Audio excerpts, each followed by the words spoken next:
Welcome to the Founder Experience, where we're charting the unpredictable waters of startup ventures. I'm Nathan Williams. And I'm Alex Gutjahr.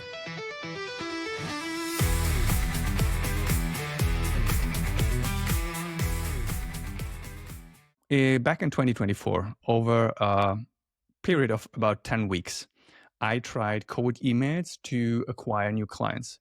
So what we did is, over those 10 weeks, we sent out 10,000 emails through an agency. So roughly 1,000 per week. So what's your guess how many positive replies we actually got in the end? Like people who said, okay, I want to jump on a call and see if we are a good fit out of the 10,000. If I was going by a pure numbers game, I'd guess 200. But because I've done something similar recently and I got a reply rate of 0, I'm going to say 0. Yeah, it was close. It was in between. It was 27. So yeah, that's a cruel reality. We sent 10,000 emails. We got 27 positive replies where we then had a call. And then out of those, we had a smaller number of clients that we then converted, right? So, and I say this because I still think cold email works, which I didn't think before. But it's a numbers game. And if you are sitting there and trying cold email, sending emails manually to people, even if you send 100 per day, you will be in for a hard ride because these numbers may not work out for you to actually get clients, right? Because you cannot scale that fast enough. So this is what I tried last year, and it still had some success. So this is why I wanted to bring this up and talk about it. And I guess there are two ways that we could go from here, right? But I want to talk about B2B sales because that's different than B2C. And I think what we are doing and have done so far is mostly B2B. So what's your go-to strategy for finding new clients? Well, it's not outbound emails, I'll tell you that. So I've got a similar story where I was trying to test an outbound strategy. I had spoken to a friend of mine who does outbound emails for a living with his regular job, and he was telling me that it's actually really useful sending a large amount of emails out to a sort of a predetermined list because it allows you to do something that you can't do with, say, an inbound strategy. So what you can do is when you send the emails, you can track who clicks on them. It's not just who says yes, but who clicks on them. You can start to say to do A/B testing and say, well, from this region or from this demographic or from this industry group, I've received 50 clicks versus 20 clicks or whatever. And you start to see who resonates with your message more. And there's actually a whole science to it, apparently. However, when we did it, we were dipping our toes into it for just one new feature of a product that we were putting out. Mm-hmm. And we got some clicks through to our website. We've got 0 positive responses, 0 people converted. We could have taken it further, but for various reasons, we decided not to. And this is not atypical. This is not an unusual response. But I think that you're absolutely right that if you're thinking that I'm going to send 100 emails a day, it doesn't work anymore. This reminds me very much of sort of the junk bonds scenario back in the 80s, where people realized that if you if you started to create a large number of, lower quality assets, then you will actually get a better return than if you spend a lot of time on a couple of high quality assets. And so then when people realized that, everyone started doing it, and the overall quality of the assets they were doing went down, and so then the whole thing collapsed. Same thing is happening with email. In the beginning of emails, you could send out a smaller number of emails and get a good return, but people realized that if you start sending out 10,000 in a short amount of time, then you will get a better return. Then everyone starts doing it, and then now you have to send out 100,000 or something like that. It gets exponentially more difficult because people get resistant to that. And you can imagine, like, how many emails do you get that are from an unknown source that you open? Too many. But I mean, I think what you just mentioned, like one crucial aspect is that you know who you're targeting, right? So you know the firmographics, like what industry is this, like what company, revenue, company size, etc. And then you have the demographics where I know, okay, who am I addressing within that specific company, right? What are their goals? What's the title? Experience, like these kind of things, and then also the psychographics, right? What makes them work? Like what do they worry about? What have they tried before? What do they care about? And then and this is important to not confuse, right? Sending a large amount of emails doesn't mean it's one size fits all, right? So you shouldn't spam. You should never do this, even if you work with an agency or whatever. So what we've done is we made sure we knew exactly who we are talking to, like who's the ideal client, and then getting a qualified list, right? Because then even if you send out emails, you don't want them to bounce, etc. You don't, yeah, you're just wasting time and money addressing the wrong people. And then you want to have a little bit of context about them, right? So what we did is we had some enriched data about the people, right? If they've appeared in the news or in articles or whatever. So we could relate to that, which I think contributed to even getting positive replies. But I think it's important to not think that you just send a generic email to, I don't know, 10,000 people and then expect this to work. This will still not work, right? So you have to put in the work. For me, I've had a very good email response rate when I send them myself. And I tell you something, I think that people are used to mass emails and impersonal emails, and there's a bunch of tricks that people have tried and recommended in the past that don't work anymore. There's a bunch of new tricks that people are doing that only work a little bit. And what I find is that like here's the old tricks, right? The old trick that people would say is start off with a problem. Have you ever had a problem recruiting? Have you ever had a problem? Most people in your demographic have this problem. Is this true? We just tried this with another client. Is this true for you? You know, like it immediately sounds like a sales email. Like Yes. people hear that, they don't hear, oh, they're speaking to my problem. They hear, oh, that's a sales email. Click.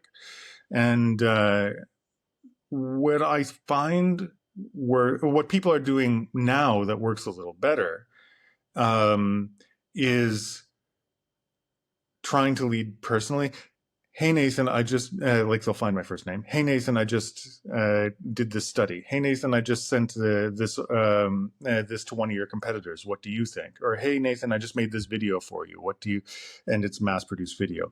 But it works a little better. It gets you, oh, wait, do I know them? When I send out an email right now, it's all like I always send them personally, first of all. And I find that I get a good response rate the shorter I keep it. Absolutely, the shorter I keep it. And if I don't really know the person, then it doesn't mean I won't get a response. It just means that I have to say that I don't know them, right? So usually I like the 3-line email. So how I'm connected to you, what I want, and next steps, something like that, right? Like so. Hi, I see we went to this this meeting together, this event together. We have this person in common, and I wanted to reach out. Second, what I want. I'm trying to find the right person at the company who's responsible for this. Mm-hmm. Then the next thing, the reason is because I've got my product and I'm trying to get it in. Could you make a recommendation? Could you? It's the ask, right? So Yeah. what I want and then the ask, and usually with the ask, there's an old rule: if you want money, if you want advice, ask for money. If you want money, ask for advice, right? And generally, you want to ask them to do something that's really low impact, because if you're cold email, you don't even know if they're the right person or not. Yes. So could you help me find the person responsible for my product or my service that I'm offering within your company? That's usually a really easy one. Or are you the right person to talk to, or that sort of thing. And this is, I have also seen this, and well, this is interesting, because usually when you approach someone and they forward it to the right contact person, it usually feels like an internal request already, right? So the person getting like at the end of that communication chain, getting the email from the colleague, are more likely to reply because it feels like, okay, this is kind of like it came through an internal request first, even though it's from like it's inbound from an external agency or whatever. And then I've seen this work out quite well. We said, no, this is the right person. They put them in CC. You already had the intro, right? And you could take it from there to just see, okay, does it make sense to set up a call and continue from there? But you have to understand as well, the tighter your niche, the more success you're going to have.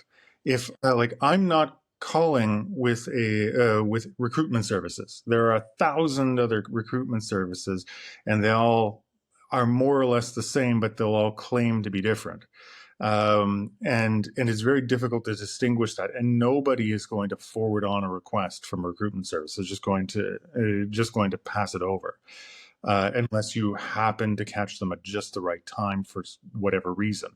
But if you're calling for something that's super niche, like, hi, I'm calling from the, I don't know, let's make something up, the paper manufacturing machinery distributors, and I'm looking for the right person at this paper factory to sell my paper manufacturing machine to. Do you know who I should talk to?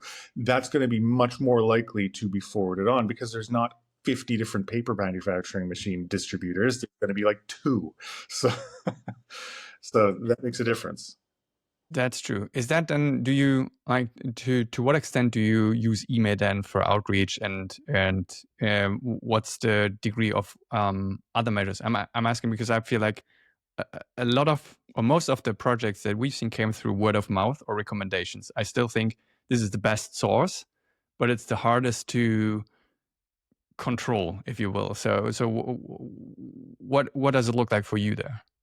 I mean, we've had some good recommendations as well. But I tell you something, word of mouth and recommendations, in my view, is perfect for a very competitive service.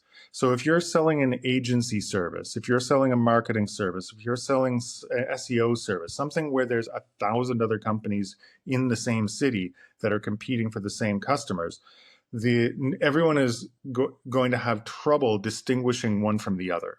Mm-hmm. And so the best way to say we're different than the rest is this person recommends this. You know, it's a commodity. You buy it off the shelf, and what really makes a difference is the hardest thing to determine from an ad, which is, are they going to work with me well? Are they reasonably priced, and am I going to get what I want out of it? And that the recommendation is huge. For us, like at MindSpider, for example, it's mostly inbound. It's mostly companies who are searching for a traceability solution, and there's what, 5, 10 Yeah. companies out there that do that, and so there aren't that many. And so SEO is very important. Having like we take what is called a thought leadership approach to inbound marketing. So we'll put out a lot of thought pieces on how to do traceability, on different regulations, on things like that. So, and then people find us, they see, oh, they have something interesting to say, or they've got good thoughts on the matter, and then they contact us. So I find that's really good for what we're doing, but it's partly because of the niche that we're in, where a lot of people are still looking at what's going to happen. What is industry going to do? What is the regulators going to do? Does anyone know how to solve these problems? Mm-hmm. And so going out there and saying we know how to solve it is basically the way that we would put ourselves front and center. Yeah, I think that's fine if you're in at the intersection of offering something that's where there's not a lot of supply, right? If you just have a handful of competitors, and then seeing increased demand for these kind of solutions, right? Because people realize, okay, we need this, and then that's kind of the sweet spot, right? When you're there, and then of course inbound probably works much better for the content or the thought leadership. How are you addressing that? Is that mostly going on LinkedIn and then just sharing thoughts, or is that going on conferences, or both, or what does that look like? For us, I mean, it's been about 10 years and that we've been doing the same thing. And the way we started with white papers, right? Like I wrote one of the first white papers on how to use blockchain for traceability. And when it was published, there weren't that many other pieces around talking about how to do that. And everyone was interested in blockchain. And so the white paper got cited by a big industry group in their official guidelines. And so then other companies read the guidelines and then came to us. And then we had a couple of big names working on a pilot project. And so we could then publish the results of the pilot project on our website with all these big names. And you see how it sort of builds off of there.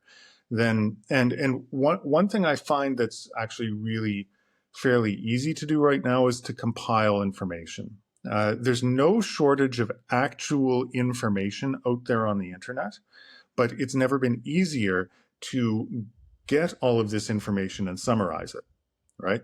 And so giving a very detailed overview and then posting that on your website is very helpful. Number one, because other people are looking for like a very detailed overview of a complex topic. And number two, if you put it together for them, then even if you write part of it or you share the credit, your name is still there, and you need to understand your own field anyway. Mm-hmm. So if you're starting like a really niche thing, like maybe you're in drone technology, right? And maybe you're like, how can I use drones to map potholes? And that's it's for infrastructure, just to pick something random that's going to be super niche that not everyone knows about. Well, the first thing to do is you look what's been written on it, what regulations are there, what companies are working on it, what do I need to know, what do I not need to know. If I was a company that ran a road repair service, why would I need to use these drones? Who are my customers? What do they need to know? And then because you're going to need to know this anyway if you're building this type of business, like one of these niche businesses. Put it all together, make a big summary, and share it, and say, look, this is an overview of everything everybody needs to know. It doesn't have to be extensive, but the longer it is, it helps. I've once heard someone say what you want to make is a master document. And a master document would have absolutely everything you need to know about your topic. And you put your name on the top, and then what happens is people will read through it, and it's going to be super dense and super long, but what other people will do is start to cite it. And they're going to start to give you backlinks, and they're going to start to write their own blog posts about pieces of your master document. Oh, this is the type of drones that would be used in potholes. This is the type of potholes that are more accessible by drone, or this is the type of country that you would need to be in. And so all of these other pieces that cite your master document end up becoming your backlinks and part of your backlink strategy. It's funny that you mentioned white papers, because I just realized now this is one of the first strategies that we also used when we started our agency. We did it back in the day. There was Vagrant. I'm not sure if you know that. It's still around, I guess. Just a tool where you could provision servers, virtual machines, whatever, and we used that and did a white paper for it as well. And this is also how we said, but I just thought about, is that still that relevant? When everyone could just go on ChatGPT and ask the same questions that could be answered, because we discussed this before, right? If you want to understand a new complex topic, then we would most likely approach it with AI. So do you think it still makes sense to have these white papers or thought leadership pieces out there because there's still demand and still credibility, or do you think it's getting less and less relevant these days then? I think it's 100% relevant. Maybe some of the utility changes, but it's still very relevant. I mean, imagine if someone is going online and going on ChatGPT to generate overviews. First of all, ChatGPT has to get that information from somewhere. And what I just outlined would be how you might start a business or start educating yourself in a business if you're coming at it as an outsider, right? And so if you're an outsider, okay, you make up your own overview. Maybe you even have ChatGPT help you, but it won't be super insightful. Maybe it'll just be an overview of what other people have said, but it means that it's on your website. And it's something that you've put out there, and it's something that you've at least read through yourself and understood enough to be able to be an insider now. Now you Mm-hmm. understand your own field. That's good. But most of the time, these type of companies aren't started by outsiders. Most of the time, these really niche companies are started by someone who's worked in the drone business or the road business or the pothole filling business for the past 30 years, and they see there's a problem, and so they want to get into it. And so what they will do is they will add insights that maybe other people won't have, right? And so they can actually add something to the discourse that maybe other people are looking for. And so, for example, I'm actually writing a white paper right now. I'm writing it as part of my company. And what we've done is I'm not just writing something on my own based on what I think. There's a small problem that is a very niche problem that is with our customer group. And so I've invited 10 of our partners and customers to join a weekly, a bi-weekly powwow to discuss how to solve this problem. We've got a Google Doc that's shared Yeah. between all of us, and we're adding to it. And so then when it's published, it's not Nathan's white paper. It's going to be the white paper that has all of these other partners with it, and these are big companies. And so this is how you get your little company alongside all the names of the great big companies.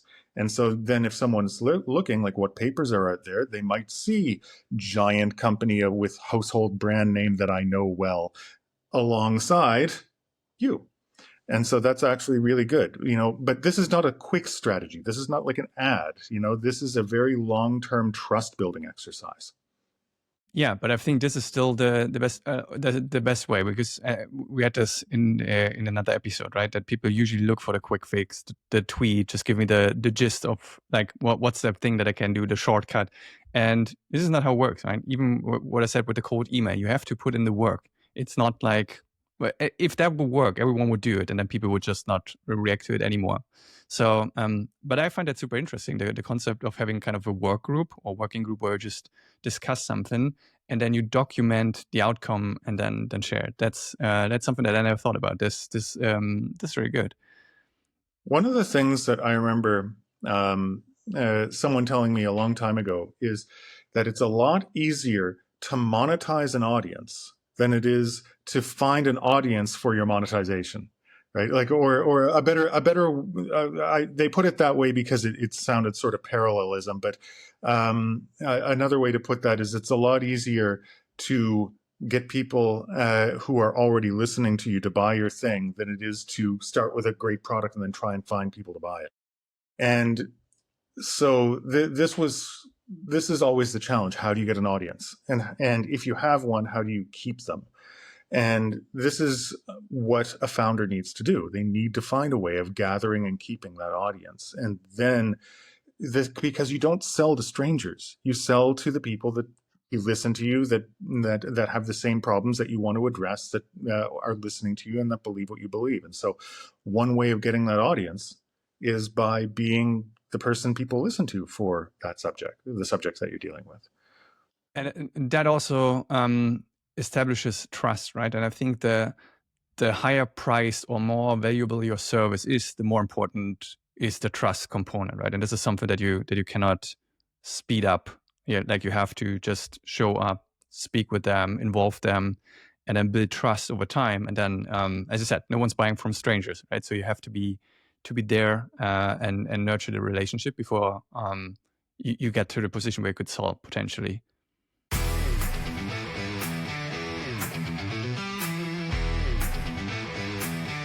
That's it for this episode of The Founder Experience.